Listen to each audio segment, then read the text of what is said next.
शिमला में सरकारी कर्मचारियों की तैनाती और ट्रांसफर को लेकर नए दिशा निर्देश जारी किए गए हैं। महीने के अंतिम 4 कार्य दिवसों में यह ट्रांसफर होगा और सीएम सुक्खू की मंजूरी के बाद ही यह तैनाती और ट्रांसफर किए जाएंगे। बता दें कि राज्य सरकार के सभी बोर्डों और निगमों पर ये नए दिशा निर्देश जारी किए जाएंगे।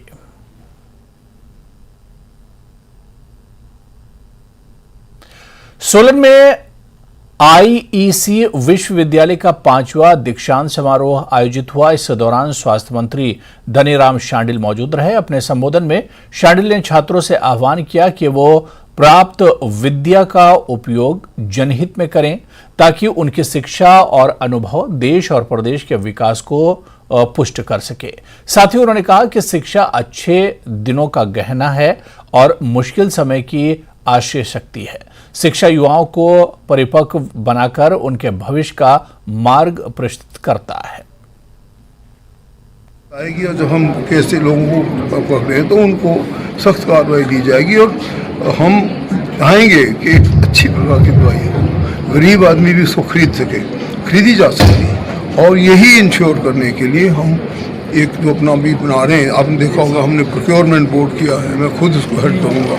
जो प्रोक्योरमेंट करेंगे उन सब चीज़ों मानकों जो ठीक उतरेगी दवाइयाँ वही ली जाएंगी और जो इसमें बिचौलियों का कोई मतलब ही कोई नहीं है। हमारे पास सब इन सब चीज़ों को हम लोग कर रहे हैं और I am sure we will make sure that one day the common man will get the medicine जो कि उसको मिलनी चाहिए। सीएम सुखविंदर सिंह सुक्खू चंडीगढ़ पहुंचे हैं। इस दौरान सीएम ने मोहाली में रूटीन चेकअप करवाया। वहीं आज चंडीगढ़ में ही सीएम सुक्खू रुकेंगे।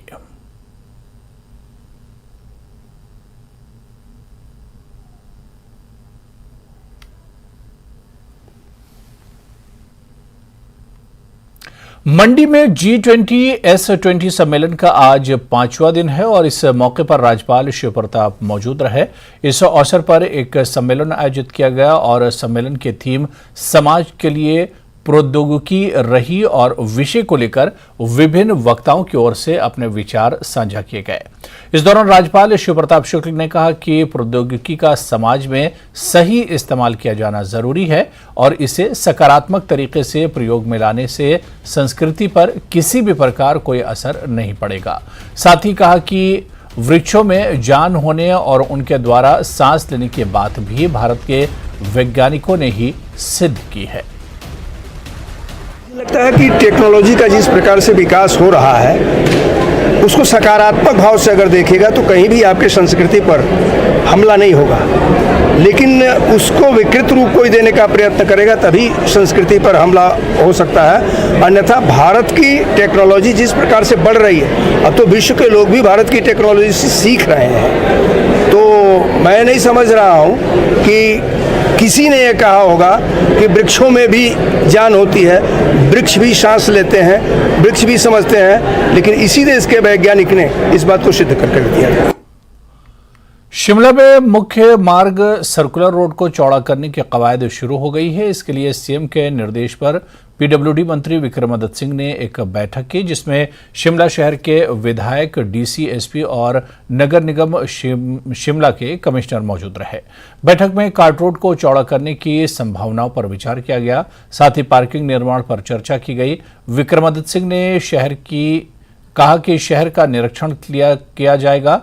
पिछले 5 सालों में शिमला शहर में यातायात व्यवस्था सुधारने के लिए कोई कदम नहीं उठाए गए। यातायात व्यवस्था बेहतर बनाई जाएगी। उन्होंने प्रदेशवासियों को ईद की बधाई भी दी। सबसे पहले तो मैं आज ईद की सभी प्रदेशवासियों को बहुत बहुत शुभकामनाएं देना चाहता हूं। और आज हम एक शिमला शहर के लिए एक जो है यहाँ की ईज ऑफ ट्रैफिक को मद्देनजर रखते हुए कुछ स्टेप्स लेने की शुरुआत कर रहे हैं। हमारे माननीय मुख्यमंत्री जी आदरणीय सुक्खू जी की भी ये सोच है और सभी हमारे माननीय जो लोकल विधायक है शिमला शहर के हरीश नाठा जी और हम सब की जिला प्रशासन की ये एक सोच है कि Shimla is the administrative political tourist capital of the state और हर पर्सपेक्टिव से शिमला शहर एक बहुत महत्वपूर्ण जो है वो राज्य का राजधानी है और यहाँ पे ईज ऑफ ट्रैफिक होना हम सब के लिए बहुत महत्वपूर्ण है। शिमला के टिक्कर में आज शिक्षा मंत्री रोहित ठाकुर ने राजकीय उप स्वास्थ्य केंद्र गुजांदली का लोकार्पण किया। इस दौरान शिक्षा मंत्री ने कहा कि लगभग 18 लाख रुपये से निर्मित उप स्वास्थ्य केंद्र से स्थानीय लोगों को बेहतर स्वास्थ्य लाभ प्राप्त होगा। साथ ही कहा कि प्रदेश सरकार ग्रामीण क्षेत्रों में लोगों को घर द्वार पर बेहतर स्वास्थ्य सुविधाएं उपलब्ध करवाने के लिए प्रतिबद्ध है। इसके उपरांत शिक्षा मंत्री ने सामुदायिक भवन टिक्कर का शिलान्यास भी किया।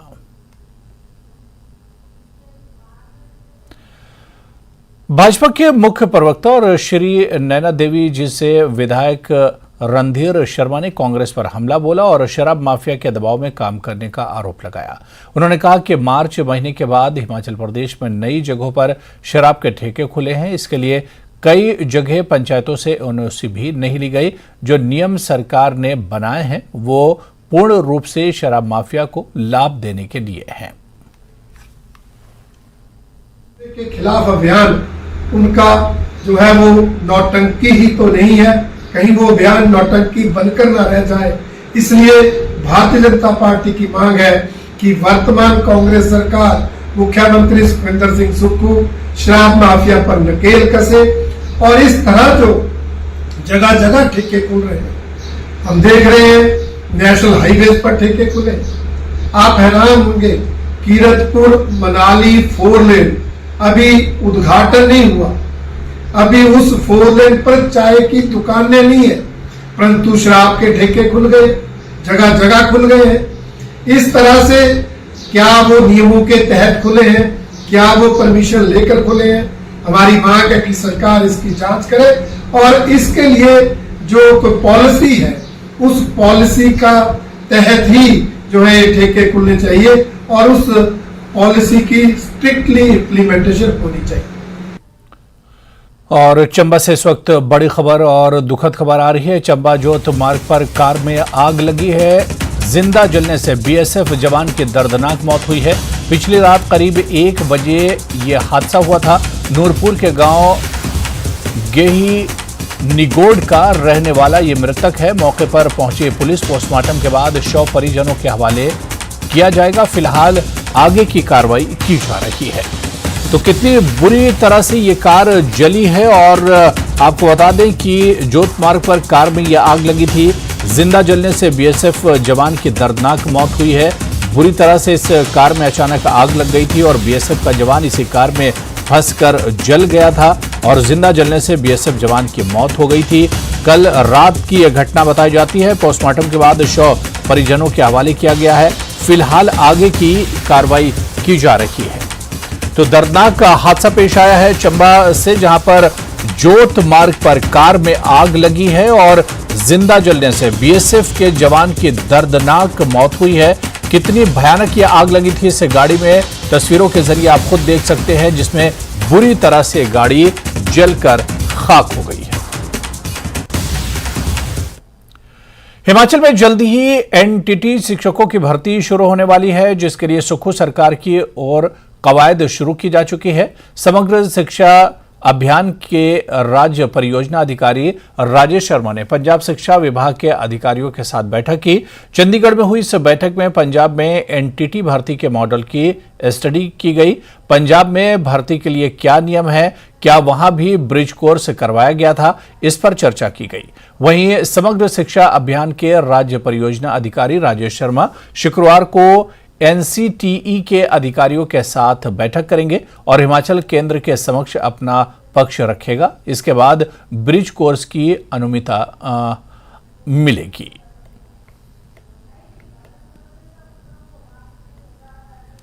ऊना में हिमाचल फुटबॉल लीग प्रतियोगिता का आयोजन किया जा रहा है, जिसके लिए कुल्लू फुटबॉल संघ की टीम रवाना हुई है। बता दें कि ऊना नगोली मैदान में प्रदेश भर की दर्जनों टीमें खिताब के लिए भिड़ेंगी और कुल्लू की टीम में 25 खिलाड़ियों को शामिल किया गया है। वहीं फुटबॉल लीग प्रतियोगिता में क्वालिफाई करने वाली टीम राष्ट्रीय स्तर की प्रतियोगिता में भाग लेगी।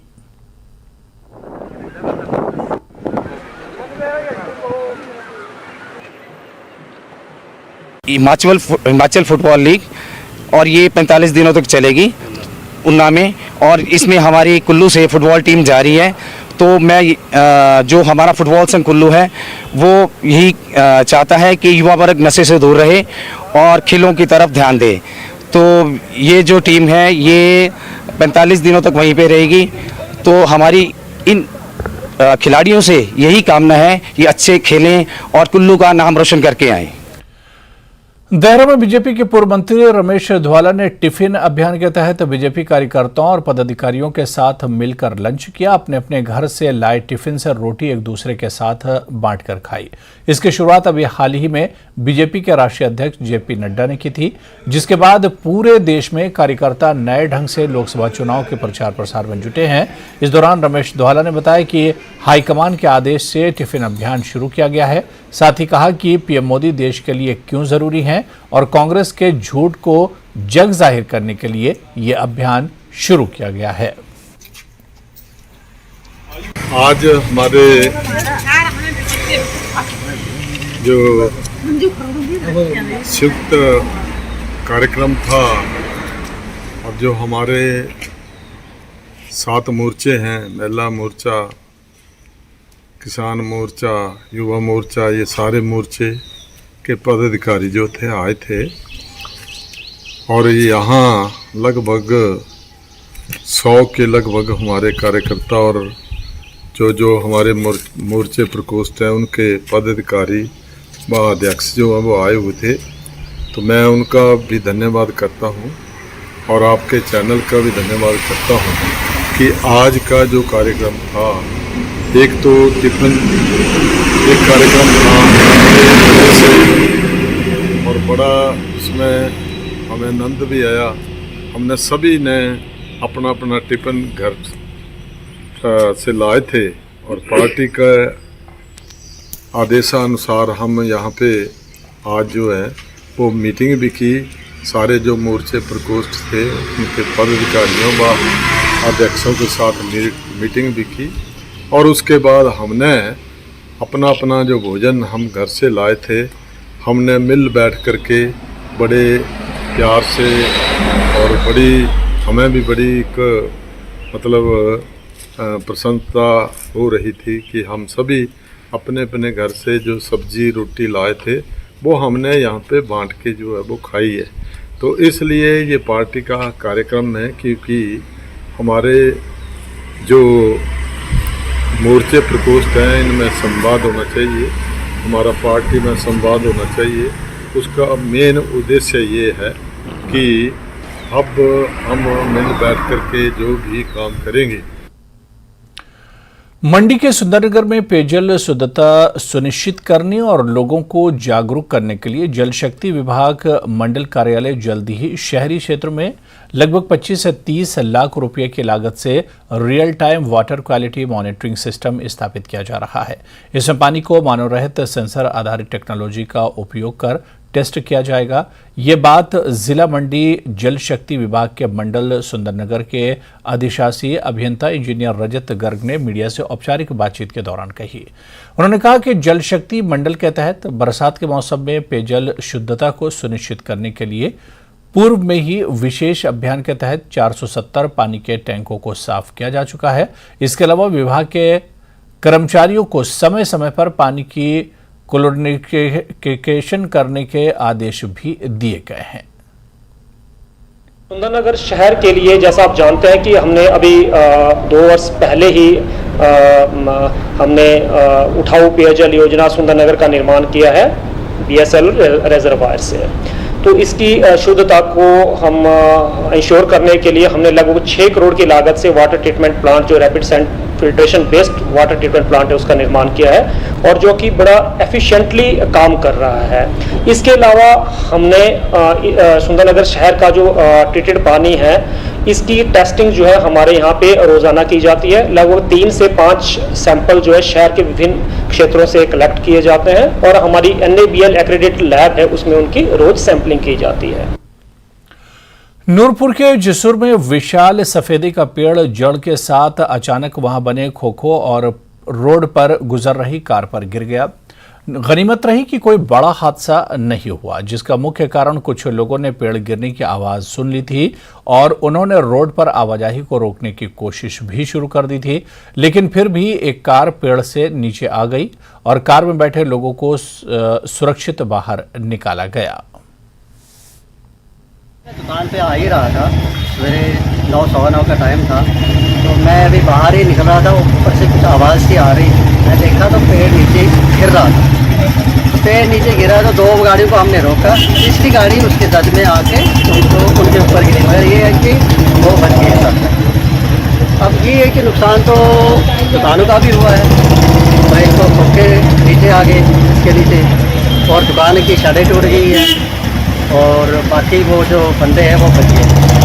बाकी हम सरकार से यही निवेदन करते हैं कि यहाँ पे और भी कुछ पेड़ गिरने वाले हैं, तो निवेदन है कि इसको अभी है टाइम, और ज़्यादा नुकसान हो जाता अगर दिन का टाइम होता। सवेरे के टाइम कम ट्रैफिक होती है, इस करके बचाव होता है। अगर दिन में गिर जाता तो पता नहीं कितने, क्योंकि ये बिजली के तार पे भी जो लाइन जा रही थी, मेन लाइन, उस पर भी गिरा, उसकी वजह से भी बहुत नुकसान हुआ। चंबा में ईद उल अजहा का त्यौहार धूमधाम से मनाया जा रहा है। इस अवसर पर जिले के चौगान नंबर 5 में लोगों ने ईद की नमाज अदा की और एक दूसरे को गले लगाकर ईद की मुबारकबाद दी। इस मौके पर जामा मस्जिद चंबा के इमाम ने उपस्थित लोगों को ईद की महत्व के बारे में बताया। साथ ही इस दिन कुर्बानी अवश्य देने का आह्वान किया। आप सभी समस्त चंबावासी को और भारतवासी को ईद उल अजहा की बहुत बहुत मुबारकबाद देता हूँ। अल्लाह से ये कामना करता हूँ, ये दुआ करता हूँ कि जो हमारे चंबा में आपसी भाईचारा, जो गंगा जमुनी तहजीब और जो हिंदू मुस्लिम भाईचारा है और सिख ईसाई भाईचारा वो कायम रहे, और हमेशा जैसे हम लोग भी हिंदू लोग हमारे घरों में आके ईद की मुबारकबाद देते हैं और गले मिल के हम भी उनके घरों में जाके दिवाली की उनको मुबारकबाद देते हैं। जैसे सिलसिला चलता आ रहा है, अल्लाह करे वो सिलसिला वैसे ही चलता रहे। सोलन में फल और सब्जियों के दाम बढ़ते जा रहे हैं। बेमौसम हुई बरसात से अधिकतर जगह फसलें खराब हो चुकी हैं, जिसके चलते अब फल और सब्जियों के दामों में लगातार वृद्धि होने लगी है। बीते कुछ समय पहले फलों और सब्जियों के दामों में भारी गिरावट देखने को मिली थी, जिसके चलते शहरवासियों ने राहत की सांस ली थी। लेकिन अब रोजाना सब्जियों और फलों के दामों में वृद्धि होने शुरू हो गई है। अगर बात करें तो बीते दिनों से फल और सब्जियों के ग्राफ में 2 गुना वृद्धि हो चुकी है और लगातार दामों में वृद्धि देखने को मिल रही है।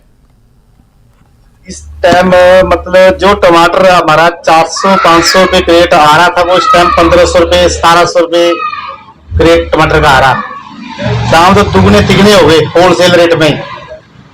जो आम हमारा 60 रुपए किलो आ रहा था, वो इस टाइम हमारा आम 75, 80, 90 रुपए किलो क्वालिटी के हिसाब से आ रहा है। बात करें तो सब्जियों के साथ फलों के दामों में बढ़ोतरी हो गई। फलों के दामों में भी, सब्जियों के दामों में भी। ये जो हमारी बरसात कुछ दिन पहले हो गई, उससे जो है कई टमाटर के पौधे खराब हो गई, शिमला मिर्च के पौधे खराब हो गए, बीन जैसा कि फल, हर एक आइटम मतलब सीजन उस हिसाब से रहा। जिस टाइम गर्मी होनी थी उस टाइम बरसात होगी, कई फल खराब हो गए, सब्जियां के पौधे लगाई हुई थी। तो बिलासपुर में सूचना एवं प्रसारण मंत्रालय के तहत सूचना पत्र कार्यालय की ओर से वार्तालाप विषय पर मीडिया कार्यशाला का आयोजन किया गया, जिसमें अतिरिक्त उपायुक्त डॉक्टर निधि पटेल ने मुख्य अतिथि के रूप में शिरकत की। इस अवसर पर पत्र सूचना कार्यालय की ओर से पीआईबी चंडीगढ़ के निदेशक विवेक वैभव, सहायक निदेशक, उप निदेशक संगीत जोशी मौजूद रहीं। इस अवसर पर कार्यशाला की अध्यक्षता करते हुए अतिरिक्त उपायुक्त ने कहा कि सरकार की योजनाओं को आम जन तक पहुंचाने में मीडिया की सकारात्मक भूमिका रही है, जिससे लोगों को सरकार की विकासात्मक योजनाओं की जानकारी प्राप्त होती है। बिलासपुर में 1 दिवसीय मीडिया कार्यशाला का आयोजन किया गया। मीडिया वार्तालाप के नाम से इस कार्यशाला में जिला बिलासपुर से जितने भी पत्रकार बंधु हैं उन्होंने शिरकत किया। इस कार्यशाला के दौरान 9 साल की सरकार की जितनी भी उपलब्धियां हैं उस पर चर्चा की गई और उस पर काफ़ी प्रेजेंटेशंस भी हुए, जिसमें लोगों को और मीडिया बंधुओं को 9 साल की उपलब्धियों के बारे में, भारत सरकार के 9 साल की उपलब्धियों के बारे में बताया गया। मेरा आप सभी लोगों से अनुरोध है कि भारत सरकार द्वारा चलाई जा रही जितनी भी स्कीम्स हैं उसका फ़ायदा उठाने के लिए आप सब पीआईबी और भारत सरकार की जो वेबसाइट्स हैं उनका इस्तेमाल करें और हमारे मीडिया बंधुओं द्वारा प्रकाशित जो भी समाचार खबरें हैं इन डेवलपमेंटल न्यूज़ चीज़ों पर उनका भी आप लाभ उठाएं। सोलन में अधिष्ठात्री देवी मां शूलिनी मंदिर की सुंदरता को चार चांद लगाने के लिए शूलिनी गेट का निर्माण किया गया था, जिसका कार्य खुद स्वास्थ्य मंत्री की ओर से करवाया गया और स्वास्थ्य मंत्री ने ही शूलिनी गेट का लोकार्पण भी किया था। बता दें कि लगभग 6-9 लाख की लागत से बना शूलिनी गेट पर लगा फाइबर एक ही महीने में निकलने लगा है और गेट के लोकार्पण से पहले गेट पर लगे फाइबर की 15 साल की गारंटी दी गई थी, लेकिन फाइबर 1 महीने भी नहीं टिक पाया।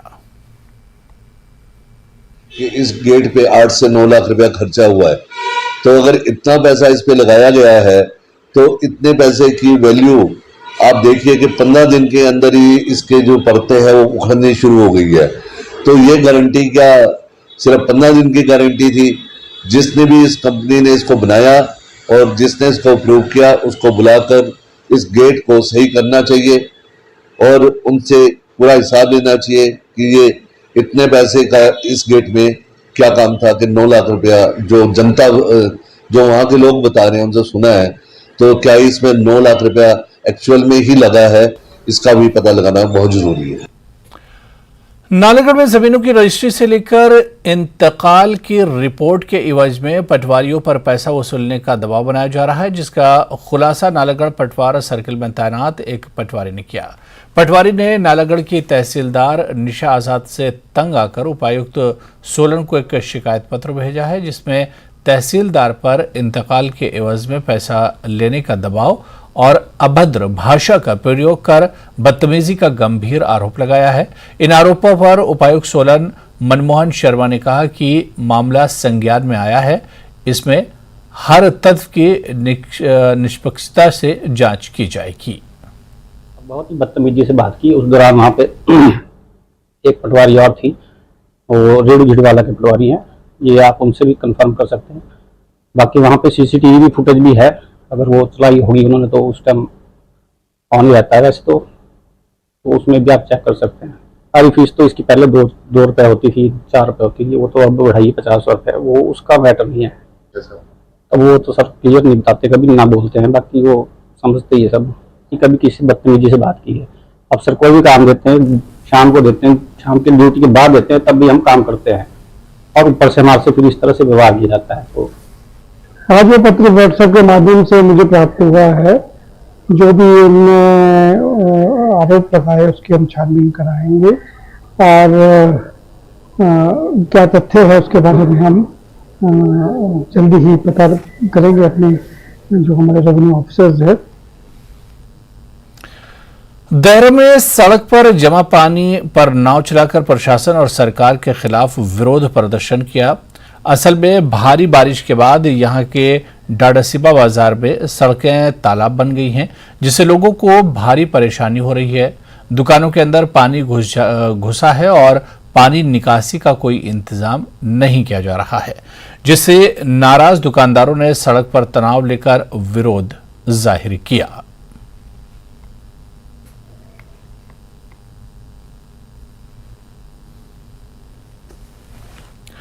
तो चलिए इस बुलेटिन में अभी फिलहाल इतना ही। नमस्कार।